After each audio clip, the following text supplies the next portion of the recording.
నమస్తే, నేను ఇందు. బంగారంపై సాధారణ ప్రజలకే కాదు, అలాంటిది కేంద్ర బ్యాంకులకు కూడా మోజైతే తగ్గట్లేదు బంగారంపై. అలాంటిది బంగారం మరింత పెరిగే ఛాన్స్ ఉందంటూ కూడా వార్తలు అయితే వినిపిస్తున్నాయి. దీని గురించి డిస్కస్ చేయడానికి మనతో పాటు డాక్టర్ దుర్గా వడ్లమాని గారు ఇప్పుడు మనతో ఉన్నారు. నమస్తే మేడం. నమస్తే అండి మేడం. మరి ఇప్పుడు చూడొచ్చు, బంగారంకున్న క్రేజ్ ఒక వేరే లెవెల్ అని చెప్పొచ్చు. అలాంటిది బంగారం సాధారణ ప్రజలకే కాదు, ఇటు కేంద్ర బ్యాంకులకు కూడా దానిపై మోజు తగ్గడం లేదు. సో ఈ నేపథ్యంలో చూసుకుంటే బంగారం రేటు మరింత పెరిగే ఛాన్స్ ఉందంటూ కూడా వార్తలు అయితే వినిపిస్తున్నాయి. ఏమంటారు మేడం? అంటే ఇది మోజ్ అనే కంటే కూడా వాళ్ళు ముందు చూపుతో ఈ నిర్ణయం తీసుకున్నారని తెలుస్తోంది.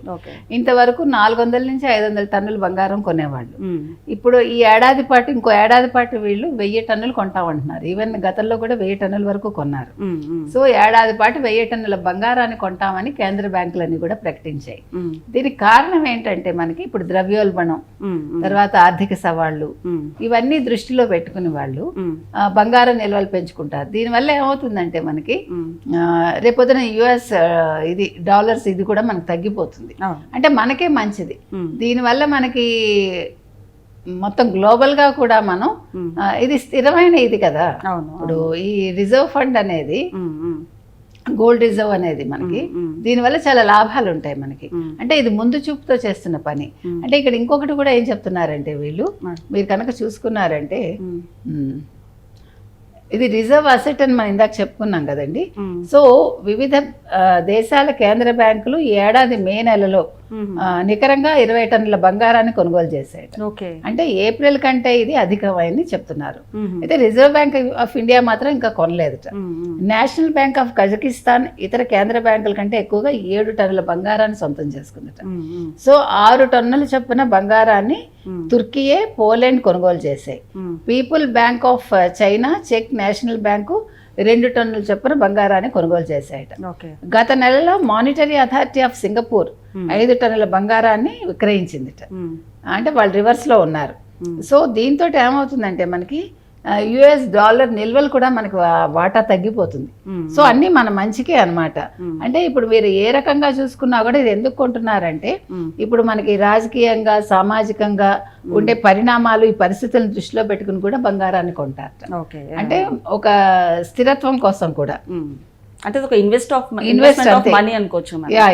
ఇప్పుడు మీకు central bank gold reserve survey 2025 మనకి ఈ విషయాన్ని వెల్లడించింది. ఎందుకంటే కేంద్ర బ్యాంకులు ఇంకో ఏడాది ఈ రకంగానే చేస్తాయి అని వాళ్ళు చెప్తున్నారు. సో అసలు బంగారం అనేది మనకి చాలా ప్రాముఖ్యం. ఎందుకంటే మనకి ఇది ఏమంటారు, మీకు లిక్విడ్ ఇది కాదు కదా, లిక్విడ్ రూపంలో ఉండదు మనకి. ఇప్పుడు క్యాష్ అంటే లిక్విడ్, అది మనకి ఇది లిక్విడ్ కాదు. కాబట్టి బంగారానికి ఎప్పుడూ కూడా ఎందుకు అంత విలువ ఉంటుంది? మీకు భారతదేశంలో ముఖ్యంగా దక్షిణాదిలో బంగారం మీద మహిళలు ఎక్కువగా పెట్టుబడి పెడతారని అందరికీ తెలుసు. ఇప్పుడు 1,00,000 పైచీలకు తులం ఉన్నా కూడా ప్రజలు వెళ్ళి కొంటున్నారంటే అంటే అది భద్రత మనకి. ఒక మహిళకి ఎక్కడ అప్పు చేయకుండా అవసరానికి ఆదుకునేది ఒక బంగారమే. అమ్మా నాన్నలు ఎంతో బంగారం అంతా చెప్పాలంటే, అవునా కదా? అందుకని బంగారం మీద మోజు అంటారు కానీ మోజు కాదండి. ఇప్పుడు ఆడవాళ్ళు పెట్టుకోవడం కోసం కొనుక్కోరు ఎక్కువ మంది, అవసరానికి పనికొస్తుందని కొనుక్కుంటారు. పెట్టుకోవడం కోసం కొనుక్కునే వాళ్ళు డైమండ్స్ కొనుక్కుంటారు, మరొకటి కొనుక్కుంటారు, గోల్డ్ కొనరు. మీకు ఉత్త గోల్డ్ కొనేది ఇట్లాగా మనకి పంటలు చేతికి రానప్పుడు, లేదు పెట్టుబడి పెట్టాలి, ఇప్పుడు వ్యవసాయ పనులు మొదలు పెట్టాలి, లేకపోతే పిల్లలకి చదువులు. ఇప్పుడంటే మనకి ప్రభుత్వాలు చదువులకి డబ్బులు ఇస్తున్నాయి. గతంలో అలా లేదు కదా. ఇప్పుడు పెళ్లి చేయాలన్నా బంగారం పెట్టాలి కదా. ఇన్ని తులాలని ఏదో లెక్కలు ఉంటాయి. ఇప్పుడు మీరు ఎంత కాదనుకున్నా కులాలు ఉన్నాయి కదండి. కులాల ప్రకారం బంగారాలు పెట్టడం ఉంది కదా. కొన్ని కులాల్లో చాలా ఎక్కువ బంగారం పెట్టాలి. అది మీరు ఏమైనా అనుకోండి, ఏమైనా చేసుకోండి. మీ పిల్ల డాక్టర్ చదివిందా, లేకపోతే మీ పిల్ల అమెరికాలో ఉందా, ఇవి కాదు. మీ పిల్లకి ఎంత బంగారం పెడుతున్నారు అందరూ చెప్తారు, ఇలాగే చెప్తారు, మీరు అవన్నీ కాదని చెయ్యాలి అని చేస్తే. ఇప్పుడు మనం చూసాం కదా, ఒక నవవధువు చచ్చిపోవాలా, అమ్మాయికి ఎంత బంగారం పెట్టి ఎంత ఆస్తి ఇచ్చి ఎంత చేస్తే ఇంకా పీక్కుని తిని ఆ పిల్లని ఎంత అన్యాయం అండి అది. ఏంటి మేడం అంటే ఈ రోజుల్లో చూసుకుంటే మీరు అన్నట్టు ఇప్పుడు మొన్న చూసుకోవచ్చు ఒక ఇన్సిడెంట్, హనీమూన్కి వెళ్ళి కూడా ఒక ఇన్సిడెంట్ చూసాము. ఇప్పుడు నవవధువు మొన్న పెళ్లి చేసుకున్నాం అంటే ఇట్లాంటి ట్రాప్లో పడిపోయి మ్యారేజ్ చేసుకొని అంటే బంగారానికో డబ్బుకో ఎక్కువ విలువ ఇచ్చి ఇలా చంపేస్తున్నారు. ఏ రకంగా చూడొచ్చు అంటే ఏం చేస్తామండి, చదువు అంటే వీళ్ళకి చదువుకున్నా కూడా చదువు వీళ్ళకి ఇండివిజువాలిటీ నేర్పించట్లే, తల్లిదండ్రులు నేర్పించట్లే. తల్లిదండ్రులు ఇంకా భయపడుతున్నారు ఈ సంప్రదాయాలు సమాజం అంటూ. మరి అలాగని మీరు సహజీవనానికి వెళ్తే సహజీవనంలో ఏమైనా ఆనందంగా ఉన్నారా? అక్కడా లేరు. కాబట్టి these are all individual decisions అండి, అంతే. కాకపోతే ఏంటంటే మన జీవితాన్ని మనం ఎలా మలుచుకోవాలో ప్రతి ఆడపిల్ల ఆలోచించుకోవాలి చెప్పాలంటే.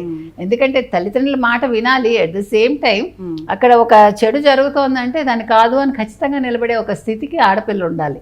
అలా లేకపోవడం వల్ల ఇన్ని జరుగుతున్నాయి. అంటే బంగారం మనకి ఎంత మంచి చేస్తుందో కొన్ని సందర్భాల్లో అంత చెడు చేస్తుంది. కానీ అలాగని కొనుగోలు మానేయంగా. ఇప్పుడు ఇవాళ కేంద్ర బ్యాంకులు బంగారం కొనుగోలు చేయాలి అంటే దానికి రీజన్ ఏంటి? మనం ఆర్థికంగా అందులో ద్రవ్యోల్బణం దృష్టిలో పెట్టుకుని ఇవన్నీ కొంటున్నారు కాబట్టి మనకి రేపొద్దున మనకి అంతర్జాతీయంగా కూడా మనం చాలా స్థిరమైన ఇదిని మనం అందించగలుగుతాం మన ప్రభుత్వం తరఫున కూడా. కాబట్టి ఇవన్నీ ముందు చూపుతో చేసేవేనండి. దీనివల్ల మంచిదే, బంగారం కొనుగోలు అనేది ఎప్పుడూ మంచిదే. ఎవరైనా డబ్బు ఉంటే ఒక చీర మీద పెట్టే బదులు ఒక గ్రామ్ బంగారం మీద పెడితే అది అవసరానికి ఆదుకుంటుందని నా ఉద్దేశం. ఓకే మేడం, అంటే మీరు అన్నట్టు చూసుకుంటే ఇప్పుడు చాలామంది బంగారం అయితే కొంటున్నారు నార్మల్గా. కాకపోతే ఇప్పుడున్న బంగారం రేట్ కూడా చాలా ఎక్కువనే ఉందని చెప్పొచ్చు. సో ఇప్పుడు ఇంకా కనుక బంగారం రేట్ పెరిగితే సాధారణ ప్రజల పరిస్థితి ఏంటంటున్నారు? మీరు ఏం చెప్పినా ఏం చేసినా ఇప్పుడు డెఫినెట్గా ఇప్పుడు కేంద్ర బ్యాంకులు 1000 టన్నులు కొంటామని పెట్టుకున్నారు కాబట్టి ఒక ఏడాదిలో ఖచ్చితంగా ఇంకా బంగారం పెరుగుతుంది. ధర పెరిగినా కూడా కొనేవాళ్ళు కొంటూనే ఉంటారండి. అప్పో చేసి కొండం అయితే మానేయరు. ఏంటి దీనివల్ల ఇంకా ఎక్కువ పెరిగే అవకాశం ఉంది, అందుకని చెప్తున్నా. కాబట్టి సామాన్య మనిషి ఎలా ఆలోచిస్తారంటే మధ్యతరగతి మనిషి కానీ దిగువ మధ్యతరగతి కానీ వాళ్ళు ఒక పూట ఏదైనా మానేసి ఈ పని చేస్తారు. కాబట్టి పెరగటం తగ్గటం వాళ్ళకి దాని మీద ఉండదు వాళ్ళ కొనుగోలు అనేది. కానీ మీరేమి చేయలేరు కూడా. సో ఖచ్చితంగా బంగారం ధర పెరుగుతుంది. దానివల్ల ఏం జరుగుతుంది అంటే ఇబ్బందులు వస్తాయి మనలాంటి వాళ్ళకి. కానీ వాటిని అధిగమించడానికే ప్రయత్నిస్తాం ఇప్పుడు. ఓకే మేడం, నమస్తే.